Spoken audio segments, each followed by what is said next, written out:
Hey, what's going on? This is Doc here from Strange Talk with Doc. I'm glad you're with me. Uh, we got a lot to talk about today, but let's start this bad boy off. I want to ask America a question. So you went out and you brought logs, you went out and brought gas, you got yourself some matches, but you don't want any fire, do you? You don't really want the smoke that comes along with the gas, the logs, and those matches you brought.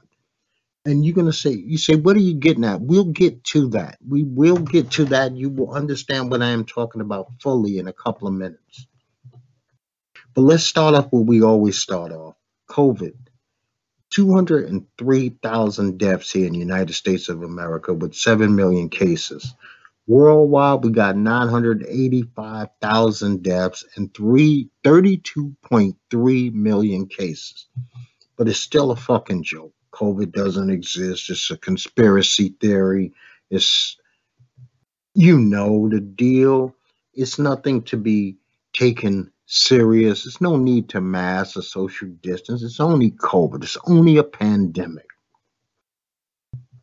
So we lost Gail Sayers this week at the age of 77. I never got to see Gail Sayers play football. I seen him the same way you did, the NFL channel, Football Life, Brian Song, the movie. But my father used to tell me that he was the best of the best. And I'm going to take my pop's word that he was electrifying. His stats prove it. Any man who can make the Hall of Fame in only playing 5 years of active service in the NFL must have been outstanding. He must have been amazing, you know. And we also lost the road warrior animal this week, John Laurinaitis. John Laurinaitis had a son who played for the Los Angeles Rams. I don't even know if he's still in the NFL or not. His brother also kind of ran the WWE for years, but Animal was a part of one of my favorite tag teams, the Legion of Doom. The only one that's still with us is Precious Paul. I wish Precious Paul well. I've enjoyed Road Warrior Animal's work over the years immensely, and he died at the young age of 60. So rest in peace to Mr. Sears and Mr. Laurinaitis. I wish them nothing but speedy trip into paradise.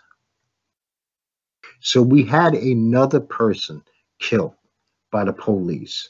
Kurt Reinhold, 42-year-old man out in San Clemente, California. The OC Sheriff's Department deputies killed him. He got into a tussle with these deputies, but his crime was jaywalking. His crime was jaywalking. They couldn't even turn a blind eye to a jaywalking in 2020 with all the things that are going on. He did not attack them. He did not run up on them. They could have said, listen, dude, don't do that shit no more and keep it moving. Keep it moving. Where's the de escalation part of policing in the United States of America? Where is it? Where is the sensitivity training in the police departments in the United States of America? No man should get a death penalty for jaywalking. I said no man. I didn't say a black man. I said no man should get a death penalty for jaywalking in America. This is fucking ridiculous. Now, this is the part where we come up to those logs, that gas, and the matches in America that's been brought, sold, and paid for in 2020 and going all the way back to 1693. So, Daniel Cameron, the Kentucky Attorney General, and the grand jury in Kentucky figures out that these officers should not be indicted in the Breonna Taylor case. They should not be indicted. The only one who was indicted was just Brett Hackerson, and for something like uh, wanton assault or some bullshit like that. Okay, so the wall of the neighbor's house meant more than Breonna, and those who were looking to dig into every aspect of Breonna Taylor's life who she associated with, etc., to come up with justifications. And I'm going to get to Barkley and I'm going to get to Shaq later, but not right now. This Daniel Cameron, who was praised by Trump for handling of this case, and he's a real brilliant star. This is what this soulless individual, his job is to not, as a prosecutor, make cases disappear. His job is to bring cases to trial. But he acted like he was a defense attorney for the police department instead of a prosecutor. And this is wrong. And this Louisville situation is so out of control and it's so bad. You had a major, Bridget Hanahan.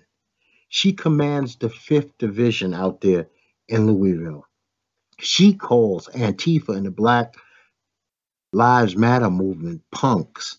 She said that these are people who had lived in their parents' basements. They work at Walmart and they're going to be washing their cars. And that she thinks that the police department shouldn't validate or make them feel important. Well, thankfully, the interim chief, Robert Snyder, has told her that her last day of work is going to be October 1st, 2020. It's time to retire. See, this is part of the problem. You have people like this in positions of power who sit there and they think of these other people, these other human beings, these taxpayers, these mothers, fathers, sisters, brothers, college students, business people, as though they are less than. They go out of their way to feel that they are less than them. Because you put on a uniform every day, and you have a badge, and you have a gun, and you took an oath, does not make you better than anybody else. It just means that you are doing this one particular job. A lawyer is not any better of a human being than a dude who sweeps floors at McDonald's. And the guy at McDonald's is no better human being than the bum who lives in the gutter. It's circumstances, because that does not measure your heart. That does not measure your soul, your kindness. Your job does not measure. It's not a litmus test for who you really are inside. This is just a profession that you choose to hold. So, I mean, yeah, I'm really disgusted, Louisville. So now we have all this unrest once again. So you got rallies in New York, Pennsylvania, Philadelphia, Atlanta, Chicago, Washington, D.C., Dallas, Portland, and LA. And this is because it's a compounded interest.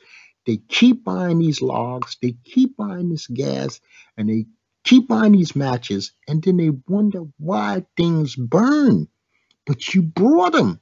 You Until somebody in power with a voice that is trusted by the people, for the people, actually says that we stand with you and we are going to do something.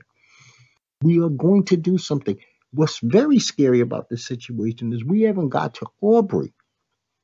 We haven't got to Floyd's trials. When those trials happen, and if something goes haywire, what's going to happen? How many logs, how many gallons of gas, and how many barrels of matches have been brought to set this whole fucking place on fire? And that's a question we have to ask ourselves, because we need to start getting fixed. We're obviously ill, but we're not going to the doctor. We're not taking medicine. We're not doing anything to heal our wounds. We're leaving these open scabs just to fester in the air. And then those fester scabs, you rubbing them up against the very next person, and now they got scabs, and we just all running around with all these scabs in America, and nobody's, like I said, even putting a drop of salve on them. Not even a drop. We have nobody in power. We have nobody anywhere that's saying, let's heal these wounds. You know, we got to start healing these wounds, man. So Eric Trump is going to have to testify on October 7th because a federal judge stepped in and said, you know what, motherfucker, get your ass here. You're going to testify against the Trump's organization, even though he tried to hold this off to after the election. And one of those just in case daddy wins, I can make it go away situation. But Eric Trump, you're going to be under oath. And if you lie, I hope they use your words against you. I don't wish you bad, but if you lie, you get what you deserve, just like any other citizen of the United States of America. So Trump is out there mocking Joe Biden for wearing a mask. And I gave you the COVID numbers when we started out. I guess these are all fluff, fake, and those loss of lives mean nothing to these people. Does the mask 100% protect you? No, but it gives you something. I mean, this is just the way it is. What is so hard about the mask? We've been used to it now. This is how we've been walking around for months. Do I want to get from up under it? Do I want to move around in regular life? You damn right I do. There's things that I want to do that I don't feel comfortable doing during COVID. I don't feel comfortable in my soul doing certain things that's enjoyable in a pandemic when so many people are suffering. They're just things day to day that I would not do because I think it's a spit in other people's faces to for me to be out and about just enjoying all forms of life when other people are worried about feeding their children. But that's just me. I'm not telling you to feel the way I do, but that's how I feel. So he says Trump also says that he doesn't believe that he wants to just turn over peacefully the election if it goes against him, unless a landslide. And his son agrees with him. We have this idiot Tom Tillis. He agrees with them. But for the most part, I will even give the Republicans credit. They have said since 1792, everybody has respected the vote and they don't expect any difference this time. And that's what we need to have. This vote must be respected because he says, what did he says? The Democrats are going to cheat with the mail-in ballots, right? That's the only way he feels he can lose. So he feels like he's in a no lose situation unless he gets cheated. And I think that's him being once again a megalomaniac, not dealing with any forms of reality, him just being Trump. What else can we expect from Trump but to be Trump? And that's one thing I will say that he has hold steady on. He has not been he has not been two faced. He's been this one fucked up face that's been in our face, that's been wrong 90% of the times, and he can accept being wrong with no issues, no problems. That's psychopathic to me. Mhm. So the FDA said they expect they're going to announce tougher requirements for the COVID vaccine. But Trump said Wednesday that he might not approve the FDA standards if they're too stringent.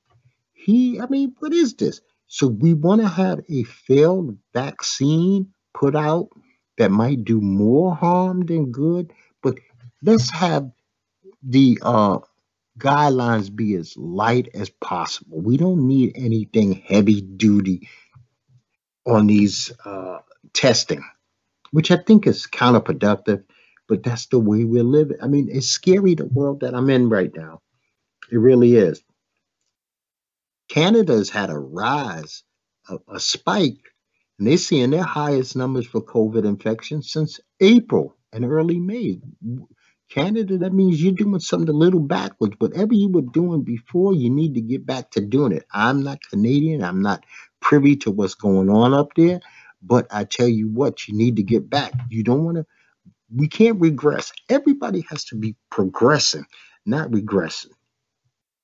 Like just like New York, the health department in New York is threatening six neighborhoods in Brooklyn for the most part because the COVID numbers have went through the rise. And they talking about like reclosing non-essential businesses. Makes no sense that we have to go through this, but what are you going to do? Okay. So let's go to something a little lighter. I know I'm late to the party. I say that a lot when it comes to entertainment. A lot of times I am late to the party, but I started watching this show, The Office. You might be familiar with it. The Office is about these sick people who work in one office, and I'm enjoying it. I'm on season two, and it's a crazy ride. So I'm going to stick with this ride. So far I'm giving the office a thumbs up, and I got to give Lovecraft Country thumbs up again. That is a bizarre ass season. Season one is crazy, and I'm enjoying season one.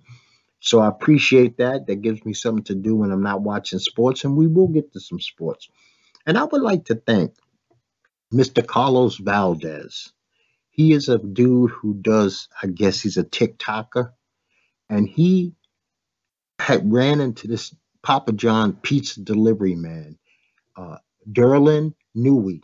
He's an 89-year-old man who's supplementing his retirement by working as a pizza delivery guy. So what he did was he got his TikTokers to donate money, and he was able to give this man a $12,000 tip. So I say hats off. Even in the midst of all bad, things don't always have to be all bad. There's still kindness out there. There's still generous people out there. There's still people with good souls out there. And that's a beautiful thing that you did for another human being. So, Mr. Valdez, I appreciate you. If nobody else says it anywhere else, and I'm sure Mr. Newey said it, but I'm going to say it also. Doc is saying thank you. Even though it does not affect me personally, it affects me because it's humanity. I love to see humanity at its best. So, Strange Talk with Doc has now officially entered on Amazon Music. I'm proud to say I'm on Amazon Music. Matter of fact, I've listened to myself on Amazon Music. I appreciate Amazon for allowing me to be a part of the Amazon Music family. It's another place that this show can be heard. Now, like I tell you all the time, you could just look and see my website is listed at the bottom of any place that you listen to Strange Talk. And you can contact me there. You can email me. You can have suggestions if you'd like to call in or be a guest or even hawk a product. Just hit me up. Let me know about the product. Maybe we'll touch base and I will do my best to promote your product or business or event the best of my abilities. Okay. So Deion Sanders gets hired by Jackson State. Now, I have no problem. I'm a big primetime fan. But I do have a little bit of issue with this God called me to do things type deal. Uh, I don't even know how that works. Uh, I have not really heard of a lot of men being called by God who are not even married men, who are in relationships with women. How he has a special relationship with God and him, that's not for me to really say. But he feels that God called him to go to Jackson State. And I wish him the very best there. I wish Jackson State the very best. I mean, even though he does have two sons that are committed to play football for other schools, one for South Carolina and the other one for Florida Atlantic University, he'll probably get them to transfer over to Jackson State. So why wouldn't the Sanders men all be together? That makes perfect sense, and I don't fault him for that. This week was HBCU week, and being HBCU week, they've been in the forefront of a lot of things that I've been seeing and hearing about. Now, me personally, I never really entertained going to HBCU. I'm a black man from a growing up where I grew up. It was I would say, easily 98 percentile all black neighborhood. All the businesses were black. Everybody I seen all day were black. People I went to junior high school were black. People I went to high school were black. Public school was black. So by the time that it got to college age, the last thing I wanted to do was only be around black people. Now, I'm sure things have changed now since they were from the early 80s. And I know that maybe you got 20, 30% of the student body are now also others, for lack of a better word. Forgive me, lack of another better word, others, non blacks, right? But the HBCUs have got to pump up the volume a little. And what I mean by pump up the volume is we got to, if we're going to promote historically black colleges and universities, we got to do better than have acceptable 900 SATs acceptable. You don't want to be considered as a group of 13 grade colleges. I have never worked really with too many people from historically black colleges and universities, and not to say that they aren't world beaters. The people who come out of these universities are doing some fantastic, beautiful things. Entrepreneurs, doctors, lawyers, judges, you name it, heart surgeons, I'm sure. But the graduation rates in these schools cannot continue to be in the low 30s. And right now, as of today, when I check, 32%. That's almost three out of every 10 kids that go to these schools is only three of them graduating. So we got to do something there. I don't know what the culture is. I don't know if you're indoctrinated when you go. You go to a regular college and you're just a student in a college and the shit is on you. You don't need to learn all this everything about the school to be a student of the school. But I understand that they served a purpose. They served a purpose when there was nowhere else to go. These places had to be there. They were very necessary. I feel that this is more of a southern thing than a northern thing. This is not a part of my upbringing. Do I have buddies that went to Wilberforce? Do I have buddies that went to Howard and Hampton and Alabama A&M? Sure, I do. I have buddies that went to these schools. I got buddies who are members of fraternities in these schools, Cheney State and place like that. But like I said, for the most part, me being a northern and having a complete northern mentality, the last place I wanted to end up was in Mississippi or Alabama or some small town in Texas. It was not in my it was not in my mindset. These were places that are nightmares to me. I'm an adult, I'm of a certain age, and I still have not been to Mississippi, and I still not been to Alabama, and I have no desire. I said that last week. I don't do the A&M. That's Alabama and Mississippi. There's no amount of money that will make me go to either one of those states, and I have lived everywhere from San Diego up into New York. So you put those states in between. I've even lived in places like Indiana, Texas, Florida, Washington, Virginia, Georgia. And Georgia was as far south as I'm really willing to go. And I didn't even like fucking Georgia. I'm not going to sit here and pretend that I liked Atlanta. Fuck Atlanta. And I got to be honest. One thing about me is I promise honesty. Fuck Atlanta and fuck that kind of culture. That is not my kind of culture. I'm a city boy. I'm a Brooklyn guy. I like the freedom. I don't want to hear no shit. I've been to Cummins, Georgia, where in like 1989 when we was escorted out of town and because Juan Williams and me being a Brooklyn guy, Juan Williams is not a big name where I come from, but in Georgia, I believe that's a pretty big name. And rest in peace, if I'm not mistaken, he passed away a couple of years ago. But it seemed like he set them off down there, white people. And so there was a Martin Luther King Day or something like that. I happened to be in Cummins, and I was told that basically you need to leave town before sundown. Now, if somebody wants to call me out on that, I am more than willing to speak to you. But this is gospel I'm talking here.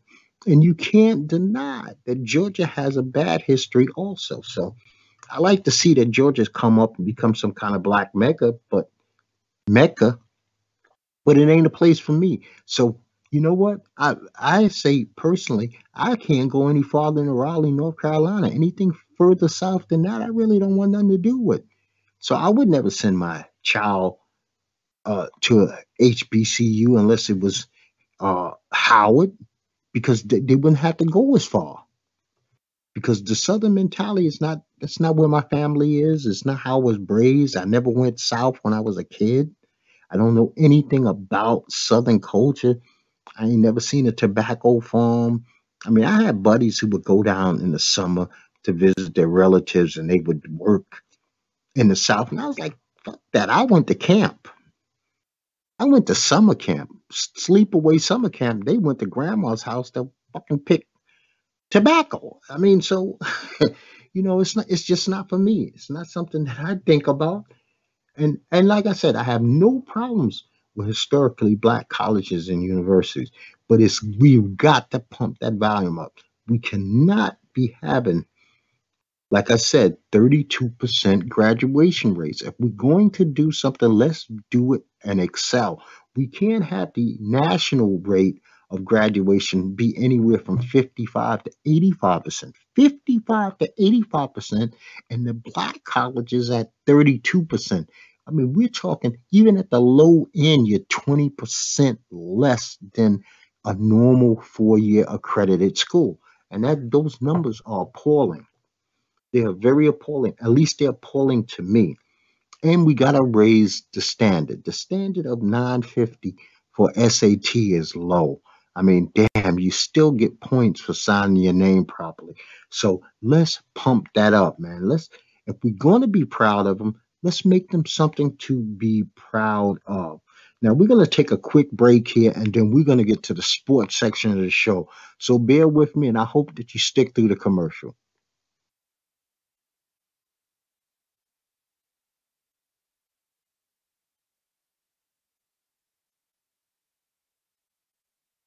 Welcome back. This is Strange Talk with Doc, and I appreciate you sticking through the commercial.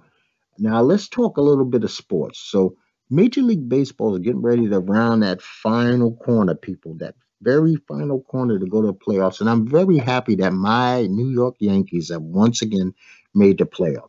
They seem to be limping in. We was on a losing streak, didn't go on a 10-game winning streak. Now it looks like we're on another 4-game losing streak. And I don't really appreciate how they're playing. I expect so much better, but it seems like the Yankees have so many injuries on and off. But hopefully they could put that 10-game win streak together again when the playoffs kick off. And I'll keep you up to breast more about the Major League Baseball during the playoffs. The shortened season, nobody really cares. You got to be a real diehard baseball fan. So Delonte West is back out there. And I'm wishing Delonte West the very best, man. But you got to want help. In this world, you got to want help. Nobody can force help down your throat. Nobody can pick you up by your bootstraps.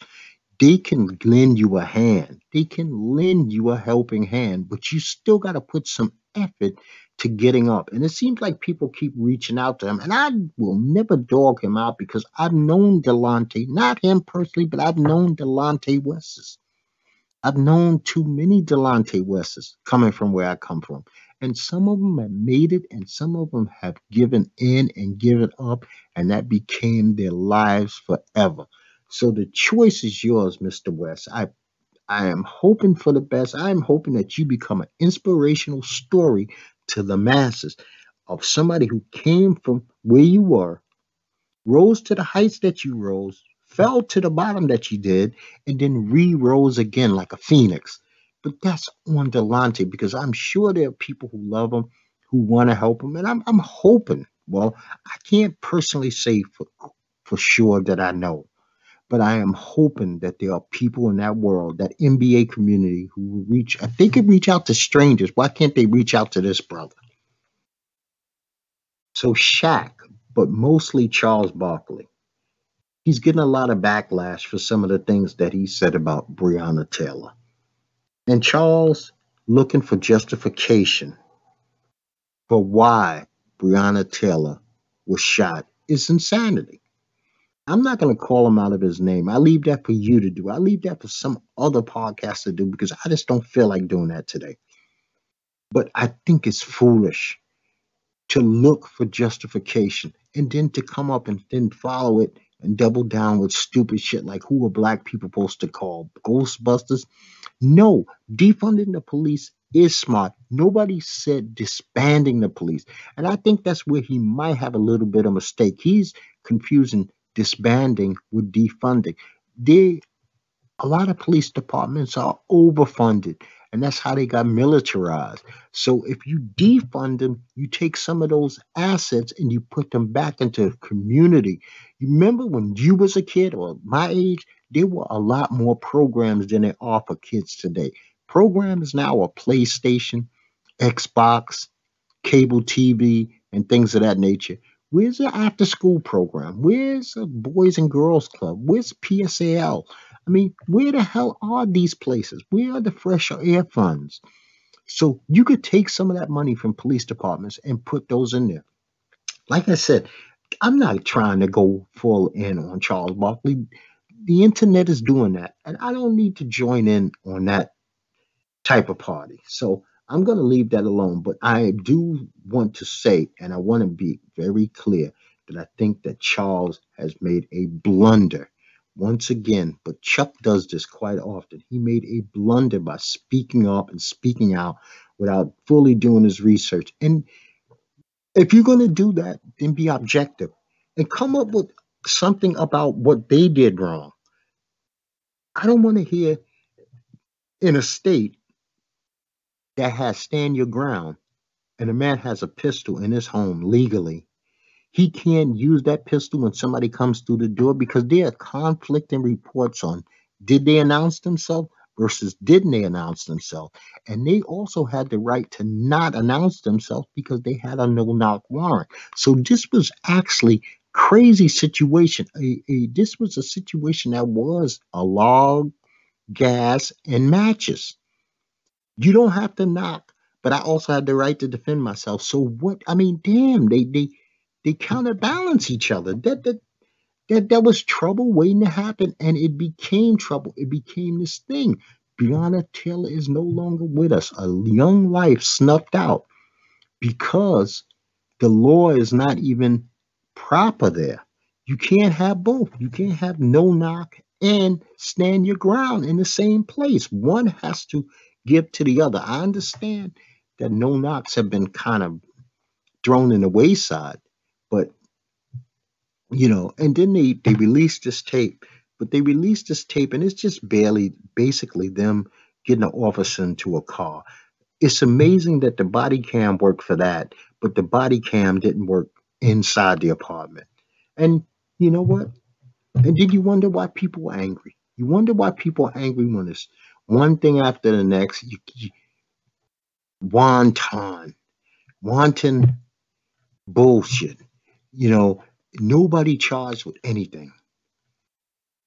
You know what I mean? Nobody charged with anything.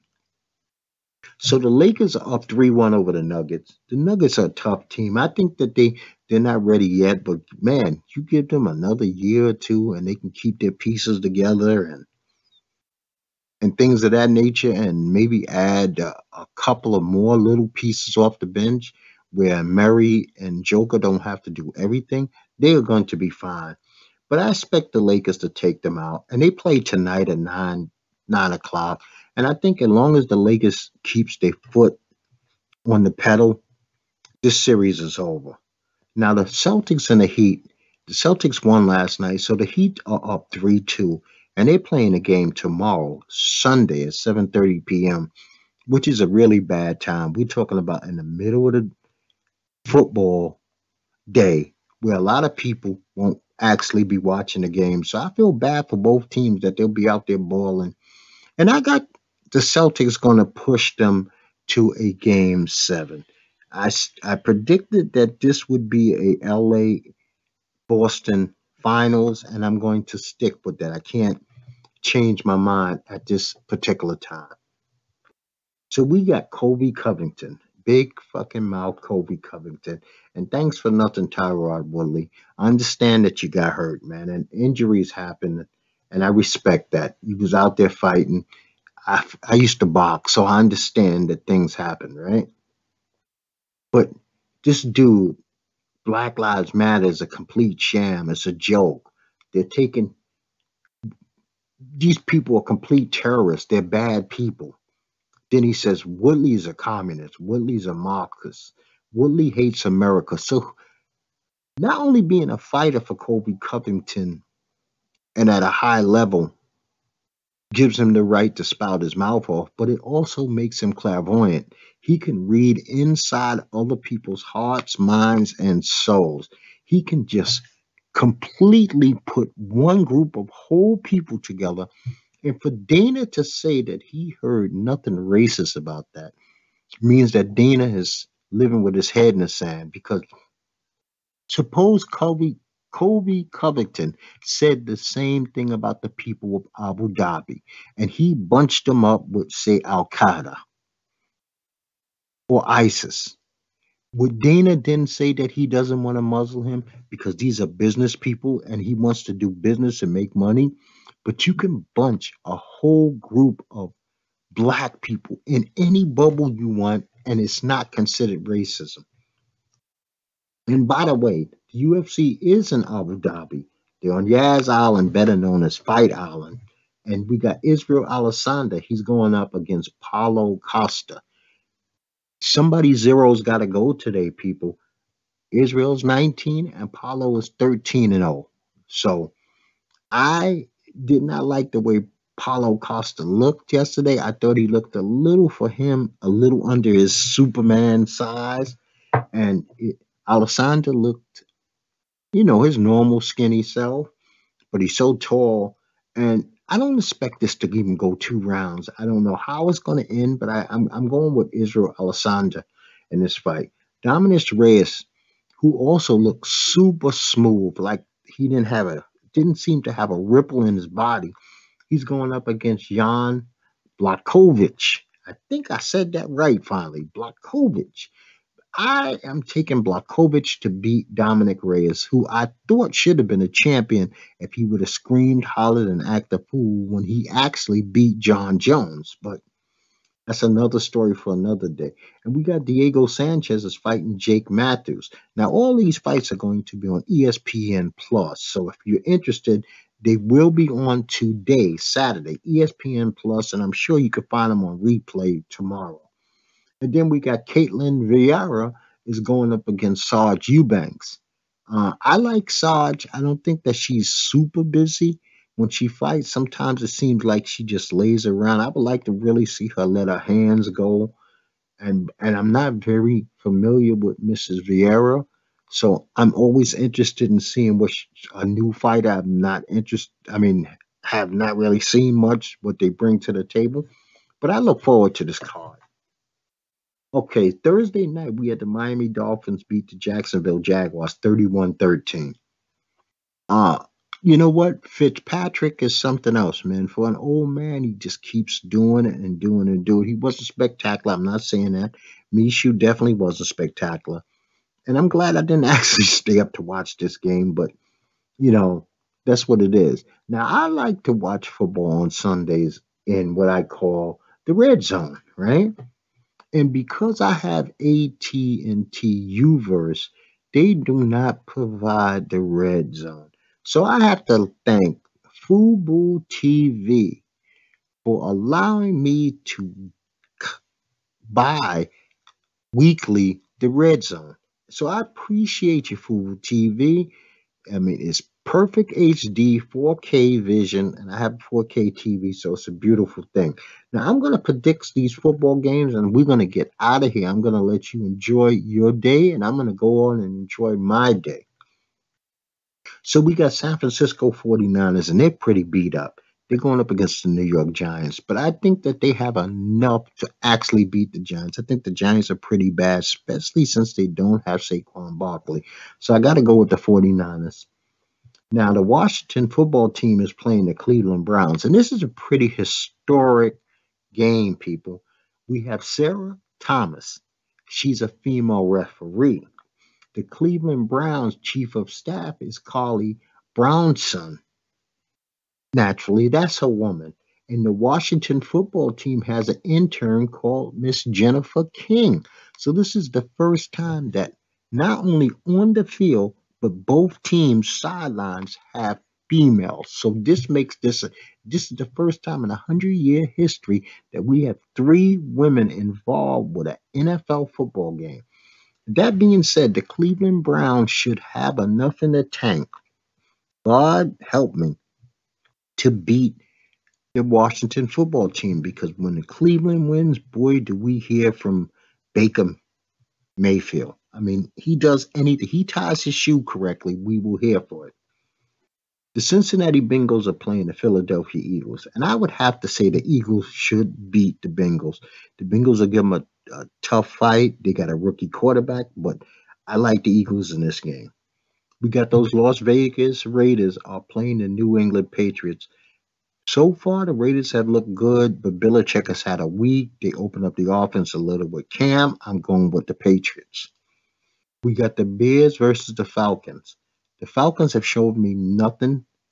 I mean, to give that lead back to Dallas that they gave last week was horrendous. But the Bears have Trubisky, so I have to go with the Falcons. At least they have Julio Jones and Ryan. We got the Los Angeles Rams versus the Buffalo Bills.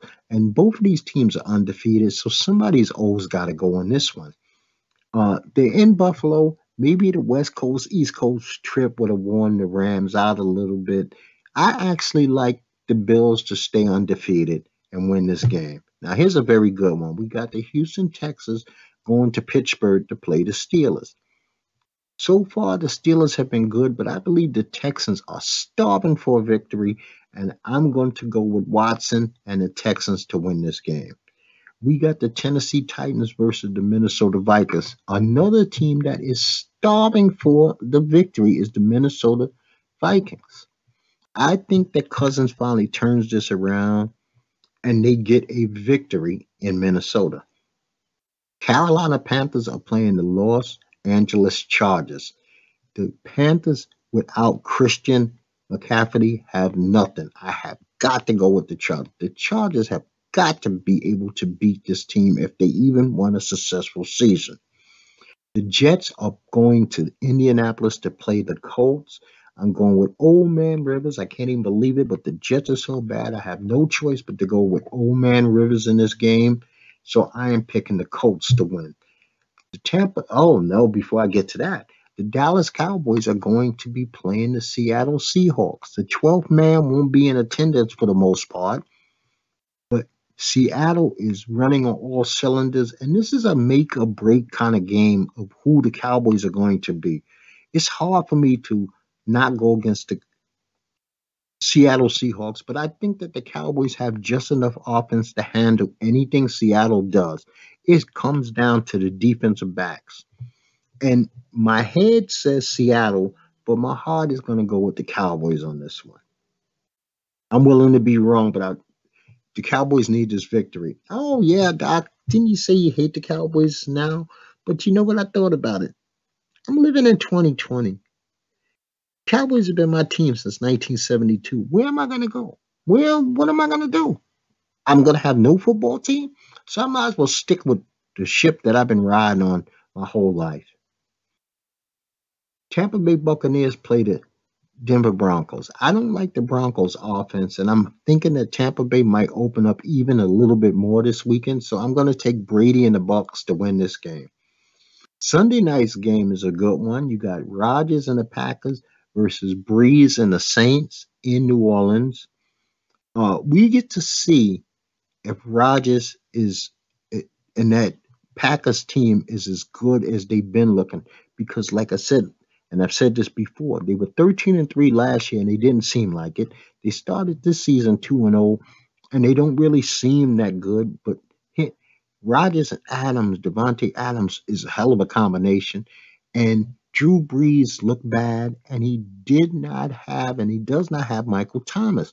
So the Saints are behind the 8 ball. John Payton has got to come up with a game plan that works Kamara and more. But I kind of like the Panthers to go steal a game in New Orleans. So I'm going with the Packers. And the Monday night game is the game of the week, people. The Kansas City Chiefs, Patrick Mahomes, and the Baltimore Ravens, Lamar Jackson. This should be a barn burner. We could have a 38-41 game here. And I think that the Ravens will beat Kansas City in Baltimore. Blowout? No, I don't think at all any kind of blowout, but I'm expecting an exciting game between two of the most dynamic young quarterbacks who have ever come down the pike. So I appreciate you being here with me on Strange Talk with Doc. Once again, I'm your host, Doc. I wish you a blessed weekend. I will be back Monday doing a sports and weekend news wrap-up show Monday, 9 a.m. Eastern Standard Time, right here. You can, like I said, you could always check my blog on my webpage, and it will give you all the information about anything that's going on with Strange Talk with Doc, how you can interact, how you can comment, how you can get in contact with me. It's all listed there. And I'm going to tell you, people, like I tell you each and every time, peace to you and peace to yours.